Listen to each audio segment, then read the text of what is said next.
तो नमस्कार, social media YouTuber Vikram Bhandari dot Raja India blogger. आज मैं कार्यालय में आया हूँ, बीजेपी के कार्यालय जो हमारे परेड ग्राउंड के सामने पे है।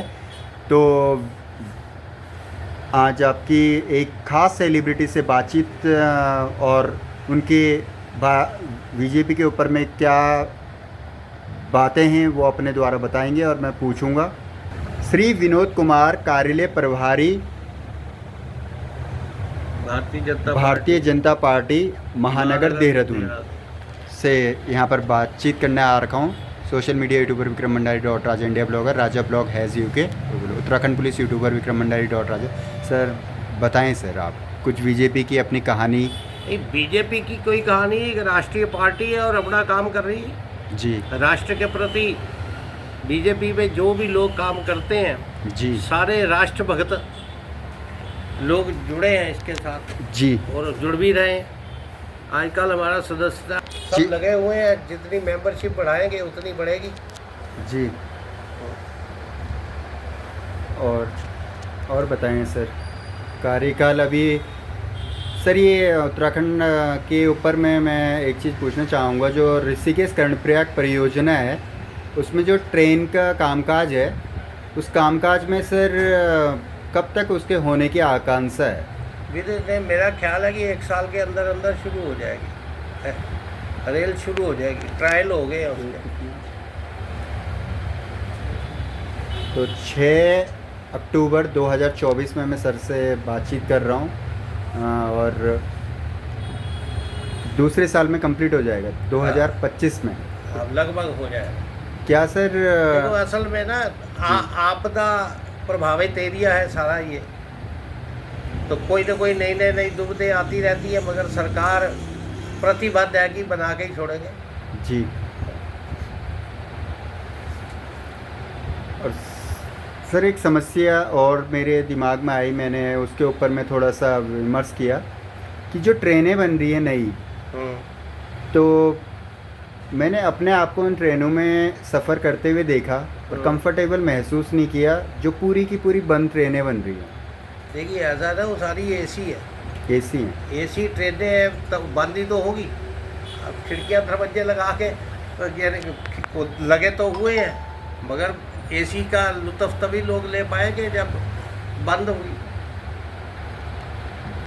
जी सर। तो सर मैं एक अपनी तरफ से ही वो प्रश्न आपसे पूछना चाहूँगा। अभी मैं एक बालक हूँ आपके सामने पे, स्टूडेंट आया है आपका एक social media YouTuber Vikram Bhandari से डॉट राजा से इंडिया ब्लॉगर। तो सर जो मुझे थोड़ा सा सफोकेशन लग रहा है कि वो सांस लेने की कहीं दिक्कत हो उसके अंदर में, जैसे कुछ नहीं होता है सर, ऐसा कंफर्टेबल है। जो पुरानी ट्रेनें हमारी जो चल रही हैं, देखो ऐसा होता उसमें खिड़कियाँ खुली हैं और ये बंद है। ऐसा है ना भाई, मैं कह तो रहा हूँ कि ये एसी ट्रेन है जी, एयर कंडीशनर डब्बे हैं सारे जी, और ये भारत की एक बहुत बड़ी भाजपा गवर्नमेंट की उपलब्धि है, सेंट्रल गवर्नमेंट की, जी, कि ऐसी ट्रेनें कंफर्टेबल ट्रेनें हैं। फिर इनकी स्पीड ज़्यादा है, लंबा सफ़र जल्दी कम समय में तय करती हैं। तो आपको क्या लगता है सर, ये अगर ऋषिकेश से हम बैठते हैं, यात्री बैठते हैं उस ट्रेन में, तो कर्णप्रयाग कितने घंटे का सफ़र में पहुंच जाती है? देखिए वो तो अभी इसकी टाइमिंग मैं नहीं बता पाऊँगा, कारण है इसका अभी ट्रायल चल रहे हैं जी, और नेचुरली बात है हिल एरिया है जी, तो उस पर कितनी स्पीड होनी चाहिए जी, ये तो वो तय करेगा डिपार्टमेंट। जी। सर मेरा सेकंड क्वेश्चन है सर, वो ट्रेन के नाम डिक्लेयर हुए हैं जो ट्रेनें वहाँ पर चलेंगी? अभी नहीं है, अभी नहीं हुआ। और ये ट्रेनें सर जो अभी तो ट्रैक बन रहा है, काफ़ी बन गया, टनलें बन गई, लाइन बिछ रही है, काफ़ी हद तक बिछ भी गई है जी, तो कब मेरे हिसाब से 1-1.5 साल लगेगा। जय हिंद। हाँ, तो उसके बाद ये सारी प्रक्रिया, रेलवे स्टेशन जगह जगह बन रहे हैं जी। तो इसमें कितने रेलवे स्टेशन बनेंगे सर?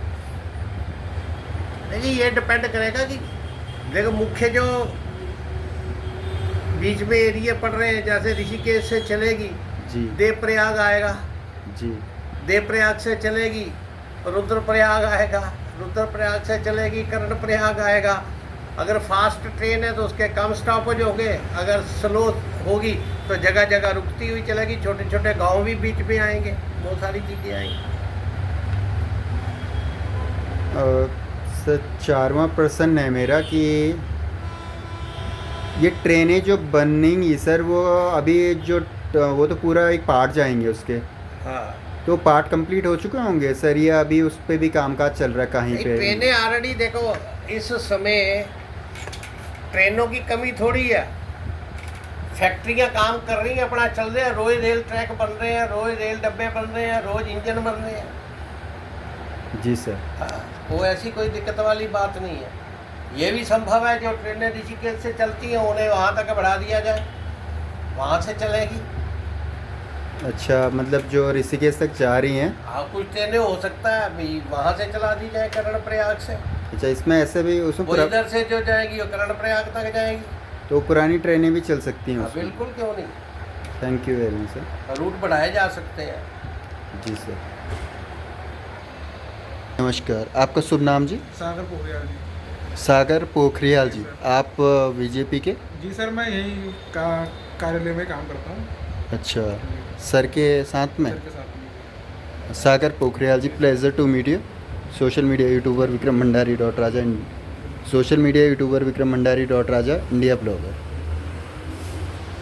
आप कुछ कहना चाहेंगे सर? नहीं सर, धन्यवाद। सर अब कोई बड़ा आएगा, हमसे बड़ा आएगा तो हम परिचय कराएंगे। जी, तो स-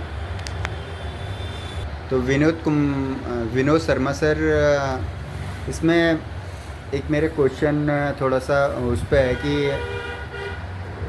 मासी डियर पार्क के बारे में बताएं सर। उसमें काफ़ी सारे जैसे टाइगर्स आते हैं, जीव आते हैं काफ़ी सारे, वहाँ बाहर देश के भी एनिमल्स आ रखे हैं, ये भी सारे आप ही लोगों के निगरानी में? ये जितना भी विभाग है हमारा, जी जी डियर पार्क, ये उसके अंतर्गत आता है अपना वाइल्ड लाइफ के। जी। वाइल्ड लाइफ और अपना जगह जो है वो वाइल्ड लाइफ को दी गई है जंगलात द्वारा, जी फॉरेस्ट डिपार्टमेंट द्वारा। वहाँ पे वो बनाया गया लोगों की, क्योंकि देहरादून मसूरी एक पर्यटक स्थल है, तो बाहर से पर्यटक आते हैं, उन्हें कुछ देखने के लिए भी तो होना चाहिए, बच्चों के लिए भी होना चाहिए, दूसरों के लिए भी पर्यटक स्थल है। जी। तो इसलिए वो एक जंगली जानवर देखने की तमन्ना सबकी होती है। वैसे तो शेर, लेपर्ड है, शेर है, हिरन है, बारहसिंगा है, भालू है, ये सारी चीज़ें आम देखने को कहाँ मिलती हैं? जी सर। अभी गांव में हमारे तो मिल जाती हैं, जंगल में निकलेंगे घास चारा लेने तब भी मिल जाएगी, कहीं ना कहीं टकरा जाती। यहाँ थोड़ी है शहरों में, वो तो ला के रखने पड़ते हैं, वो डिपार्टमेंट लगा हुआ है इस काम में, उनको संरक्षण भी करता है। सर ये प्रेमनगर वन संशोधन केंद्र जो है अभी मैं वन अनुसंधान केंद्र, जी, FRI, फॉरेस्ट रिसर्च इंस्टीट्यूट। जी सर, आज ही पता चला सर, उसमें एक लेपर्ड आ रखा है अंदर पे, टीम ने उस पर इंजेक्शन का जो बेहोश करने का होता है उसको पकड़ने के लिए, ट्रैंकुलाइज। हाँ, तो सर वो पकड़ नहीं पाए, इस वजह से वो बंद भी करा गया है। तो ये कहाँ से लेपर्ड आ जाते हैं सर? ऐसा है, FRI जो है बहुत बड़ा एरिया है जी सर। और उसके पीछे फॉरेस्ट भी लगता है। जी सर। तो फॉरेस्ट में किसी समय भाई कोई जीव जंतुओं को ढूंढने के चक्कर में, खाने में भोजन पानी की तलाश में निकल आते हैं जंगल से बाहर, जबकि व्यवस्था पूरी की गई है संगठन द्वारा, मगर फिर भी आ जाते हैं लेपर्ड वगैरह। लेपर्ड बाघ भी आ जाते हैं सर? बाघ तो नहीं देखा, रेयर केस में कोई बिदौली एरिया में तो देखा गया, मगर इधर नहीं देखा गया, मगर लेपर्ड तो अक्सर देखे गए हैं।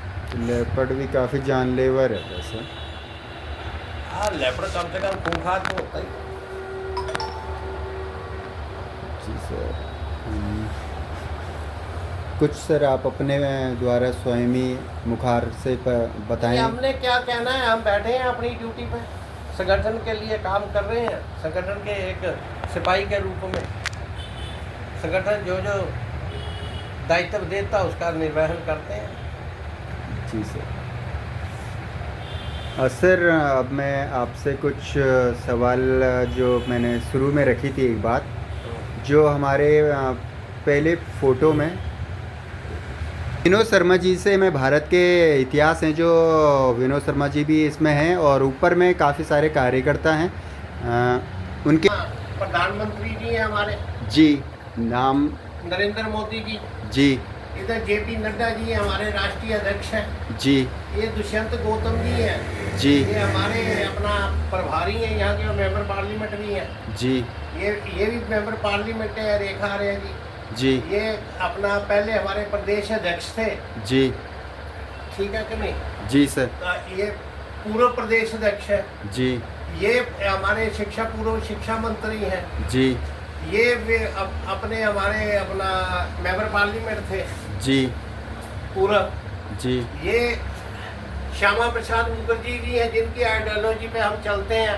ये जी। दीनदयाल जी ये अध्यक्ष थे हमारे, जी। और ये महामंत्री थे, जी दीनदयाल उपाध्याय जी, जी सर ठीक है ना? ये इस समय हमारे 5 सांसद हैं ये, जी ठीक है। ये अजय टमटा जी हैं, जी। वाणी राजलक्ष्मी शाह जी हैं, वो बलूनी जी हैं, वो अपना इधर हमारे साथ नरेश बंसल जी हैं, जी ठीक है ना? तो वो अपना राज्यसभा की मेंबर है हमारी। ये सर, हमारे उनका नाम क्या है सर राज्यसभा के जो मेंबर हैं मैं नाम अभी नहीं दिमाग में आ रहा मेरे। जी ये हमारे पूर्व मेयर हैं, जी ये सविता कपूर जी हमारी ये विधायक तो है इस समय। मेयर सुनील ओनियल गामा जी गामा जी, हाँ। जी ये सविता कपूर जी हमारी विधायक है। सर ये विधायक कहाँ की पड़ती हैं पूरे ये कैंट विधानसभा, कैंट विधानसभा हाँ। देहरादून हाँ जी। जी सर ये रमेश शर्मा काऊ जी हैं, ये भी विधायक हैं। यहीं के हैं सर ये हाँ। देहरादून के हाँ, चलिए। ये खजानदास जी ये भी विधायक तो हैं। ये राजपुर रोड के विधायक हैं हाँ, खजानदास जी ये विनोद चमोली जी ये भी विधायक हैं। ये कहाँ के हैं सर विनोद चमोली जी ये धर्मपुर विधानसभा। धर्मपुर ये विधानसभा गणेश जोशी जी मसूरी विधानसभा के विधायक हैं। ये तो कैबिनेट मंत्री बन गए हैं सर हाँ, इनसे ये तो मैं कैबिनेट मंत्री हैं। परिचित हूँ इनके फैमिली यूट्यूबर भी आता हूँ मैं गणेश हाँ। जोशी कैबिनेट हाँ, मंत्री हाँ। गणेश जोशी ये सिद्धार्थ उमेश अग्रवाल जी हैं, जी सर ये हमारे जिला अध्यक्ष हैं, यानी कि महानगर अध्यक्ष ये है। महानगर अग्रवाल। सर ये महानगर अध्यक्ष के बारे में कुछ जानकारी बताएं कौन होते हैं क्या कार्य होते हैं उनके अब मैं बताता हूँ।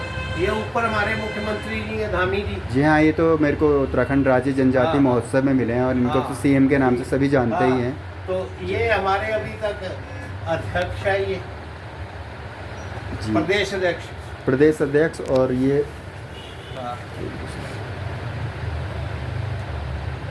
प्रदेश को संगठन को ये चलाते हैं जी प्रदेश। इसी तरह उनके नीचे जिला अध्यक्ष हैं ये। पूरा जो महानगर जिला है हमारा 5 विधानसभाओं का, जी सर उसके अध्यक्ष हैं। इनके मार्गदर्शन में पार्टी काम करती है आगे, कार्यकर्ता। जी ये सिद्धार्थ उमेश अग्रवाल जी। सिद्धार्थ उमेश अग्रवाल जी हाँ जी, महानगर अध्यक्ष हैं हाँ जी। तो ये पूरे हाँ सर बताएं इनके बारे में कार्य करते हैं भाई जो भी सेंटर से हम्म, संगठन को कैसे बढ़ाया जाए, जी उसका विस्तार कैसे हो, उन योजनाओं पे काम करते हैं सब मिलकर। जी सर तो ये रहते कहाँ हैं सर इनसे कभी मुलाकात हो सकती है 90% ये बिजी रहते हैं या कार्यालय में आते हैं, आते हैं सर आते रहते हैं, अक्सर आते रहते हैं। वो अलग बात है कि जब आ पाओ तब ना हो, क्योंकि जी सर। फील्ड में भी इनको जाना होता है हर जगह, जी सर। कार्यक्रमों में इधर उधर। सर अब गणेश जोशी जी के बारे में कुछ बातें बताएं सर ये मैं तो सिंपल एक इनका फैमिली पहुँचे अब ऊपर में जो गणेश जोशी जी हैं कैबिनेट मंत्री गणेश जोशी जी उनके बारे में बता रहे हैं सर गणेश जोशी जी बहुत पुराने कर्मठ कार्यकर्ता रहे हैं हमारे, जी। तब जाके इनको इस पद तक पहुँचे हैं ये, अच्छा। संघर्ष करते हुए। जी और आज जनता का पूरा प्यार सहयोग समर्थन इनके साथ है जी जी और सर्वसुलभ है। सर्वसुलभ का मतलब है कि जब भी इनकी ज़रूरत जहाँ भी जिसको पड़ती है उनके काम भी आते हैं और मिलते भी। जी जी हाँ इनका व्यवहार तो काफ़ी व्यवहार कुशल। जी सर इनके गांव कहाँ पड़ता है एक कैबिनेट मंत्री गणेश जोशी जी का देखो जी मेरे गांव का मेरी नॉलेज में नहीं है कुछ भी। अच्छा अगर देहरादून में इनकी रेजिडेंस है, देहरादून में रहते हैं। और मैं जब से मैं संगठन यहाँ देख रहा हूँ, संगठन में काम कर रहा हूँ, तब से मैंने यहीं देखा। हाँ इनके तो हाथी बुड़कुल्ला में सर एक ऑफिस है कार्यालय है, कार्यालय ऑफिस था पहले नीचे में, जहाँ पर अब भी है, आर्मी का है, अब भी अब है। भी है वो। और एक सीधा हाथी बुड़कुला गेट के सामने पे है, हाँ, जहाँ पूरी फैमिली रहती है हाँ, इनकी। हाँ, इनके लड़के की भी शादी हुई थी कुछ हाँ, साल हाँ, पहले, हाँ, तो उसमें गया था मैं। बहुत बड़ी पार्टी दी थी इन्होंने हाथी बुड़कुला ग्राउंड के अंदर में, बिल्कुल, हाँ जी। और बहुत बड़ा जश्न था। और इनकी फैमिली, इनकी वाइफ भी एक कार्यकर्ता अध्यक्ष आती हैं सर, मिली थी इनकी मुझे। कार्यकर्ता हमारी दीनदयाल सेवा प्रतिष्ठान की उपाध्यक्ष है, गणेश जोशी जी की वाइफ, मिसेज, हाँ जी। कैबिनेट मंत्री गणेश जोशी जी की।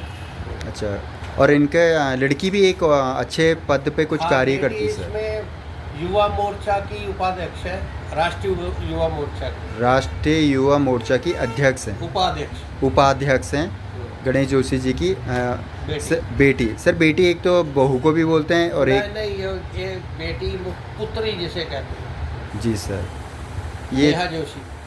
और सर इनके कोई मेंबर और ऐसे कार्यकर्ता में हैं तत्पर कार्य बाकी पे? सभी चाहने वाले इनके सब हैं, अच्छा, चाहने वाले। सब चाहने वाले हैं।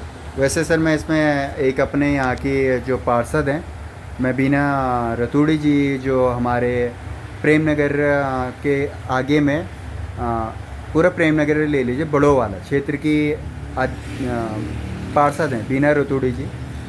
वो हमारे घर के उधर की निकट की पार्षद हैं, तो उनका नाम भी मैं आपके सामने पे बोलना चाहूँगा। और एक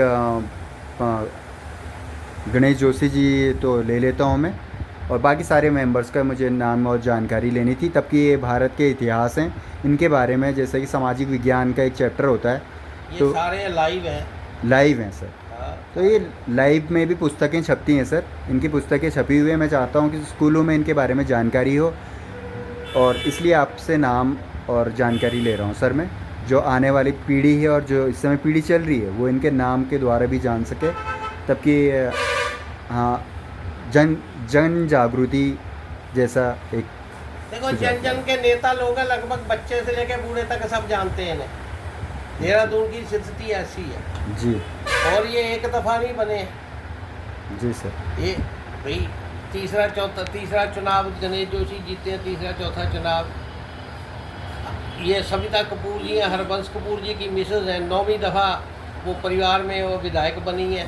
बच्चे जानता है इनके हस्बैंड 8 दफ़ा विधायक रहे हैं। एक पार्षद भूपेंद्र कटहेत जी भी का नाम कटैत जी भी हैं, तीसरी चौथी दफ़ा पार्षद बने हैं। जी सर। अब तो निवर्तमान है, क्योंकि निगम भंग हो रखा है। जी सर। निगम भंग हो रखा है इस समय ना। जी मानिए। अब नया चुनाव होगा तो तब नया बनेगा, जो भी बनेगा। जी सर। सर वैसे ही आजकल मेरी मुलाकात तो श्री पुष्कर सिंह धामी जी, जो हमारे सीएम हैं उत्तराखंड के, उनसे तो हो चुकी है परेड ग्राउंड में। अभी उत्तराखंड राज्य जनजाति महोत्सव में गणेश जोशी जी से तो बहुत बार होते रहती है। लेकिन ऐसा कुछ हो सकता है कि हमारे इतने दिलचस्प राम मंदिर के निर्माण करने वाले काफ़ी सारे कार्यकर्ताओं में सबसे उच्च पद पे जो हमारे प्राइम मिनिस्टर नरेंद्र सिंह मोदी जी हैं, इनका दीदार होने की आशंका है मुझे देहरादून में परेड ग्राउंड के नज़दीक। कहा नहीं जा सकता, वो तो इस विषय में कुछ नहीं कह सकते।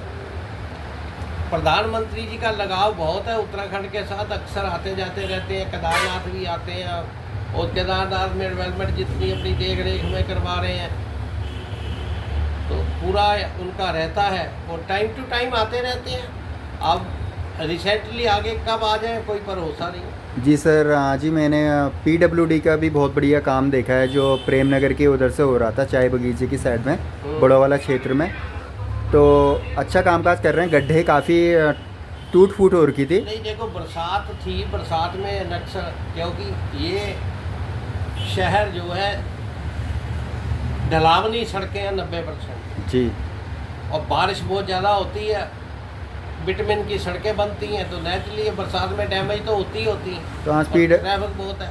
PWD और उत्तराखंड तो अब भाई सरकार जो अपनी प्रदेश सरकार है, उसने आदेश दिया कि जल्दी से जल्दी सड़कों के गड्ढे ख़त्म किए जाए, ठीक की जाए, सड़कें लगे हुए हैं। परसों की बात है सर, मैं हरिद्वार जा रहा था, हरिद्वार माँ गंगा घाट में वो ब्रह्मा कुंड से जल लेने के लिए गया था मैं।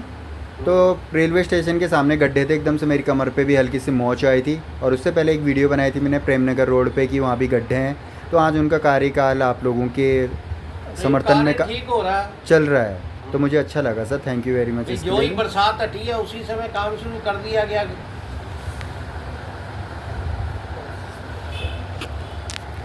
जी सर, बताएं सर। क्या बताना है, बता तो दी। और क्या पूछूं सर, एक रिक्वेस्ट थी मेरी आपसे। हाँ जी। हमारे कुछ टीम के मेंबर्स प्रेस वाले गए थे, मैं सोशल मीडिया से आता हूँ, यूट्यूबर विक्रम भंडारी .राजा, चमोली गढ़वाल बोआरकोट गांव की एक रिक्वेस्ट है मेरे ताऊ जी, जो मेरे लिए काफ़ी खास है, मेरे पापा के सगे भाई हैं। वो दिल्ली में एक उसमें बख्तौर सिंह भंडारी जी जैसे मेरे CRPF के ताऊ जी हैं, और प्रताप सिंह भंडारी जी की रिक्वेस्ट आई है कि हमारे गांव बोआरकोट में नारायण बगड़, आपने सुना होगा सर? नारायण बगड़ देखा भी है। देखा है सर। नारायण बगड़ से ऊपर की साइड में किमोली गांव है, स्वान है, बोंगा है, ऊपर बोआरकोट गांव है।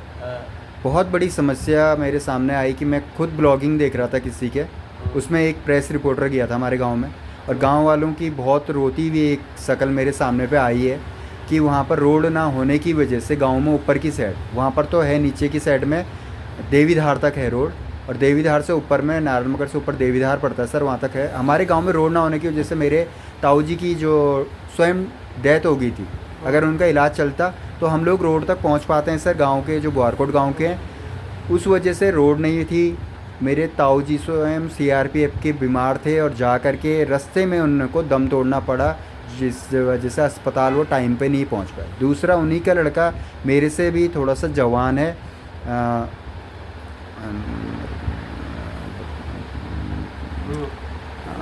नारायण सिंह भंडारी, इसके साथ भी एक हादसा हुआ कि हमारे वहाँ पर बाघ बहुत होते हैं सर, और बाघों ने क्या किया, बाघ भालू ये चीज़ें हैं, लोगों को बंदूक तो अथॉरिटी दे रखी है शिकारियों को, ये अपने गांव की सुरक्षा के लिए तो आप लोग रखें, और वो शिकार भी करते हैं उनसे, तो सुरक्षा के लिए गांव के बाघ बहुत ही होते हैं। घर के सामने से सर वो ऐसे करके ले जा लेते हैं, बच्चों को उठा लेते हैं, और मैं स्वयं था जब, तो मैंने भी देखा बाघ कुत्ते को ऐसे जानवरों को उठा के ले जा लेते हैं, गाय को उठा करके ले जा लेते हैं। हाँ सर, कुत्ते को मेरे सामने से उठा करके ले जा लेते हैं, और मैं डर के मारे अपने गांव में अपना मकान भी नहीं बना सकता हूँ, जो सिंपल सी बात है, मैं पहाड़ पे बनाऊँगा। अब गांव में मकान तो बने, मैं सोच रहा हूँ कुछ समय बाद मैं अपना 2026 के बाद मकान बनाऊँ, तो बोआरकोट गाँव में ऊपर रोड तो है नहीं, और लाइट की सुविधा आप लोगों की तरफ से बढ़िया है, उसके लिए थैंक यू वेरी मच। अस्पताल नहीं है सर नीचे नज़दीक में कोई, नारायणगढ़ की साइड में बने। और सबसे बड़ी डिमांड मेरे ताऊ जी, जो कि मेरे लिए बहुत ही खास हैं, सूर्य भगवान के, उनसे मैं उनका सबसे बड़ी बात है कि मानता हूँ। उस क्षेत्र में आपके विधायक कौन है सर इसकी जानकारी तो मैं पहाड़ से बहुत समय पहले आ गया हूँ, 3 साल। प्रस्ताव जो है विधायक द्वारा आता है जी। भारतीय जनता पार्टी, चाहे वो राष्ट्र की सरकार हो, चाहे वो प्रदेश की सरकार हो, प्रधानमंत्री ग्राम सड़क योजना लागू की गई है जी। गांव-गांव में सड़क पहुंचाना उसका मकसद है जी। तो जब तक देखिए ऐसा भी कोई भी विभाग अपने आप तो काम करता नहीं जी। उसको प्रस्ताव देना ही पड़ता है जी। तो आप जानकारी देंगे तभी तो कोई करेगा जी। क्या समझे काट कर दिया। हाँ सर बताएं। तो वहाँ की डेमोग्राफी और वहाँ के बारे में मुझे ज़्यादा नॉलेज नहीं है जी सर। मैं आपसे एक ही विनती करूँगा कि आप वहाँ का जो भी विधायक है जी, बोआरकोट गांव का, हाँ ये उस विधायक से संपर्क करिए, जी। वो प्रस्ताव देगा जी। ठीक है कि नहीं। अपना वो जिला अधिकारी जो भी आपका जिला कौन सा पड़ता है, चमोली चमोली पड़ता है सर, और नारायणगढ़ है, और हाँ। ऊपर किमोली गांव है। तो वहाँ पे तो जो वही इस समय डीएम है जो DM पिछले कल भी एक बैठक हुई है चमोली में वहाँ, जी। तो उस बैठक के आधार पे उन्होंने हाँ जी जी सर। वो कल भी एक बैठक हुई है, वो शिकायतें लेते हैं,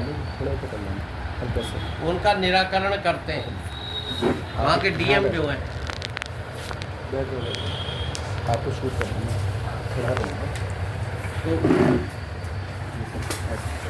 नमस्कार सर। नमस्कार। जी सर। कुर्सी पे बैठना, नीचे मत बैठ। या बड़ा छोटा कोई नहीं होता। जी सर। सर सबसे बड़ी बात यह है कि चमोली के डीएम चमोली के डीएम ऑलरेडी इन चीज़ों के विषय में वहाँ बैठ के ले रहे हैं, जी सर। और पिछले कल भी एक बैठक हुई है वहाँ पे। सर ये डीएम कौन है वहाँ के चमोली के? कोई मुझे नहीं पता कौन है, अच्छा, तो मैं यहाँ नहीं लेते, वो वहीं है। आप गोपेश्वर में जाइए, गोपेश्वर में उनका कार्यालय वगैरह है, या सब वहीं बैठते हैं, तो वहाँ संपर्क करिए, वहाँ प्रस्ताव दीजिए, तो कोई कारण नहीं है कि आपकी सड़क ना बने। इसमें तो यही हुआ सर कि जो उसके उच्च अधिकारी लोग हैं वो मेरे गांव से कोई नहीं होता, और नीचे ऐसा सुनो मेरी, उच्च अधिकारी हो या ना हो, उससे कोई फर्क नहीं पड़ता। चमोली गांव के लोग। हाँ। जरूरी नहीं कि कमोली गांव का कोई अधिकारी होगा वही कहेगा तभी बनेगी, ऐसा कुछ नहीं है। जी सर। आप वहाँ के बाशिंदे, जो भी वहाँ के रहने वाले लोग हैं, वो एक अपना 5-10 सिंह लोग, मंडल। तुम्हारे गांव का प्रधान भी तो होगा कोई, जो भी सर नीचे के उन्होंने सुने। आज जो भी है, सिंह मंडल। हाँ, प्रधान को साथ लेके जाए, जी। जाके डीएम से मिले। प्रधान के पास भी पैसा आता है बनाने के लिए, काम करने के लिए। जी। तो जो प्रधान है सबसे पहले तो उसी का काम है, ठीक है कि नहीं तो सीधा डीएम से मिलिए, डीएम उसकी कार्रवाई करेगा। रोड बन गई। हाँ, तो वो बनेगी भी बनेगी ऐसा। सर। हाँ, क्योंकि सर निरीक्षण के लिए जो लोग जाते हैं वो नज़दीकी गांव देखते हैं और लोकेशन देखते हैं। अब उन्हें भी नहीं पता कि हमारा गांव एक छोटा सा गांव ग्वारकोट गांव ऊपर में है, चिमोली गांव के ऊपर ऐसा में। है, गाँव तो है ना, हाँ, बड़ा गांव। भारत के नक्शे में तो है ना। जी सर। बात खत्म है, फिर ज़्यादा सोचने की जरूरत तो नहीं है। तो इस पे एक रिक्वेस्ट ये कर सकता हूँ सर कि इतना बड़ा जो एक प्रोग्राम चल ही रहा है, इसमें एक कार्यकर्ता आप इतने बड़े यहाँ पे इंचार्ज नहीं, तो आपकी तरफ से कुछ ऐसा संदर्भ में आए, कभी ये लोग आए, डीएम आए वहाँ से, चमोली गढ़वाल का, नारायणगढ़ के कार्यकर्ता हैं, तो आप इस बात देखिए को ऐसा है ना, आप या तो आप वहाँ से विधायक कौन है, वहाँ मेरे को उसका नंबर ला के दे दो। देखो बड़ी सीधी सी बात है ना। मैं तो आप लोगों से जुड़ गया सर, 3 हाँ। साल हुआ मैं तो आप लोगों के चरणों तो पर आया। मैं जो बात कह रहा हूँ ना कि वहाँ का विधायक जो भी है, अब वो कौन है कौन नहीं है मुझे नहीं पता। मेरा ख्याल है मिस्टर नटियाल होना चाहिए, है कि नहीं है पता नहीं, क्योंकि थोड़ा सा हम लोग इधर ज़्यादा ड्यूटी जहाँ वहीं देंगे ना, तो ऊपर का पता नहीं होता। जी सर। मगर इतना जरूर है कि हम उन पे फ़ोन पे बात कर सकते हैं, उन्हें कह सकते हैं कि भाई ये व्यक्ति आपके पास आ रहा है, उसकी बात सुनिए और उसका काम करवाइए, ये हो सकता है। जी। अगर अभी 2025 में मैं वहाँ जाने का मेरे को एक प्रोजेक्ट बनता है, देखिए 25 बड़ी दूर है अभी। हाँ सर, ये तो। देखो बड़ी सीधी, उस समय हम इस पद पे है कि नहीं है। नहीं सर, आप रहेंगे ये तो नहीं मुझे देखो पता है। पहले सुन लो मेरी बात, ये जरूरी नहीं होता। बात अब की है, आपके गांव में कोई रिश्तेदार रहता होगा, उससे फ़ोन पे बात करिए, सारी डिटेल मंगाइए, फिर आइए मेरे पास, है ना। तो एक छोटा मैं वहाँ का एक गांव का सदस्य होने के नाते मैंने तो बता दिया, चमोली गढ़वा ग्वारकोट गाँव मेरे में। को ऐसा होता है नारायणगढ़ ना, में। वो जिला अलग है, हर जिले का जो डीएम है वो उसका इंचार्ज होता है, और योजनाएं जितनी भी आती हैं जिले के थ्रू ही आती हैं। तो इसमें मैं यही कहना चाहूँगा कि जो हमारे तो विधायक प्रस्ताव देगा तो 101% काम होगा। जो चमोली गढ़वाल ग्वारकोट गांव के विधायक हैं ग्वारकोट गांव की, तो यहाँ पर मैं बीजेपी दफ्तर में आया ही था सर के पास रिक्वेस्ट करने के लिए। तो उनसे हाथ जोड़ के रिक्वेस्ट है कि ये वीडियो अभी सोशल मीडिया पे पहुँच जाएगी, और सोशल मीडिया पे मेरे सब्सक्राइबर्स वहाँ पर काफ़ी सारे हैं, किमोली गांव में, ग्वारकोट गांव में, और हमारे गांव, मेरा गांव ग्वारकोट है, वहाँ पर रोड नहीं बन पाई है। तो वहाँ के जो डीएम है या डीएम है, ग्राम प्रधान है, डीएम है, ग्राम जिला प्रधान, पंचायत सदस्य होगा, जिला पंचायत सदस्य हैं, वो ग्वारकोट सब ये सारे सफिशिएंट अथॉरिटी है, इनके पास काम करा सकते हैं। तो आप लोगों से मैं यहाँ पर इतने बड़े बीजेपी के दफ्तर में आया हूँ और सर के पास में आया हूँ, तो आप वहाँ पर रोड बनवाएं कि जो इस तरह की घटना हो जाती है हमारे गांव में, बच्चे स्कूल जाने में 10-15 किलोमीटर दूर तो बच्चों के स्कूल पढ़ते हैं और बच्चे जा नहीं पाते हैं, बीमार पड़ जाती हैं, स्त्रियां बीमार पड़ती हैं। प्रेगनेंसी के दौरान में स्त्रियों के प्रेगनेंसी में कोई अस्पताल नहीं है नारायणबगड़ में, तो वहाँ के कार्यकर्ताओं से एक अस्पताल बना दिया जाए नीचे में। मैं ये नहीं कह रहा हूँ मेरे गांव में ही बना दिया जाए, बोआरकोट में नीचे में नारायणबगड़ एक बहुत बड़ी जगह आती है, तो नारायणबगड़ की साइड में बना दिया जाए। और रोड की व्यवस्था जो है कि हमारे गांव में आलू की बहुत बढ़िया फसल होती है, ये सब चीज़ें होती हैं, लेकिन लागत ऐसा हो जाता है कि उसके बाद में हम घोड़ों को बुलाते हैं खच्चरों से, सर हम वो करवाते हैं, खच्चर आते हैं काफ़ी सारे, वही हमें इतना महंगा पड़ जाता है कि 1500 रुपये का तो एक खच्चर पड़ जाता है। और हम वहाँ से आलू, चूहा, जैसे खीरे, संतरे और काफ़ी चीज़ें वहाँ से भेजते हैं। और काफ़ी चीज़ें वहाँ से मक्कू का व्यापार होता है, धान हो गया और आलू की खेती बाड़ी हम लोग वहाँ से बेचना चाहते हैं, तो 1500 रुपये का एक खच्चर ही पड़ जाता है और इतना महंगा पड़ जाता है कि हमें उसमें मुनाफा तो कुछ नहीं हो पाता है। मुनाफे की चीज़ें तो भारतीय सरकार की तरफ से हैं बहुत सारी उपजाऊ, जो भी यहाँ से चीज़ें भेजी जाती हैं, मछली उत्पादक जो भी चीज़ें बहुत भेजी जाती हैं, लेकिन उससे हम फ़ायदा नहीं उठा पाते। हमें खच्चर के द्वारा में अगर मकान भी बनाने हो, हम सड़क ना होने की वजह से योजनाओं का फायदा नहीं उठा पाते आप, जी। और जानकारी के अभाव में, जी जी ठीक है कि नहीं। तो कोई ऐसा सिस्टम बनना चाहिए जो आपका ग्राम प्रधान, आपका जिला पंचायत सदस्य, आपका विधायक, इन लोगों की ड्यूटी बनती है कि ये जानकारी वहाँ घर घर दें।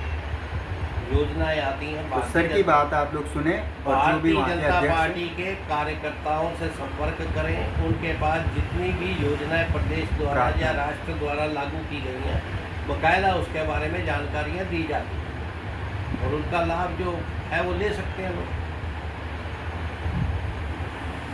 तो यहीं पे मैं सर से इतनी बातचीत हुई है, इसमें आखिरी शब्द ये कहूँगा कि थैंक यू वेरी मच। आता हूँ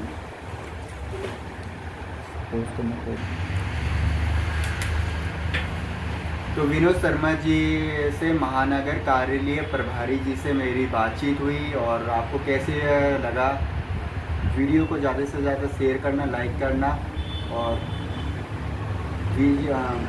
समर्थन देना। और मेरी तरफ से कि इस वीडियो में किसी प्रकार की कोई शब्दों में किसी को बुरा लगा हो तो मैं क्षमा प्रार्थी हूँ, सर से भी क्षमा प्रार्थी हूँ। और बाकी सर ने अपना मूल्यवान समय इतने उच्च अधिकारी ने दिया और हम इनसे बातचीत करने के लिए इस कार्यालय में आया हमें, तो इसके लिए thank you very much sir का और सर के सारी टीम मेंबर्स का थैंक यू वेरी मच। और इसमें यही कहूँगा कि आखिरी में वो गांव में रोड की व्यवस्था बना दी जाए, ताकि बच्चे गांव वालों को परेशानी जो बहुत ज़्यादा हो रही है वो सर ने बता दिया। वहाँ के जो DM है, कार्यालय अधिकारी वहाँ के हैं, तो स्वयं बनाते हैं। बोआरकोट गांव में, नारायणबगड़, किमोली गांव, बोआरकोट गांव में रोड बनवाते हैं 2024 में। बाकी रेलवे परियोजना पे सर ने काफ़ी अच्छी बातों से अपने बताई, जानकारी दी। इनकी जानकारी के लिए कोटि कोटि धन्यवाद सर। धन्यवाद।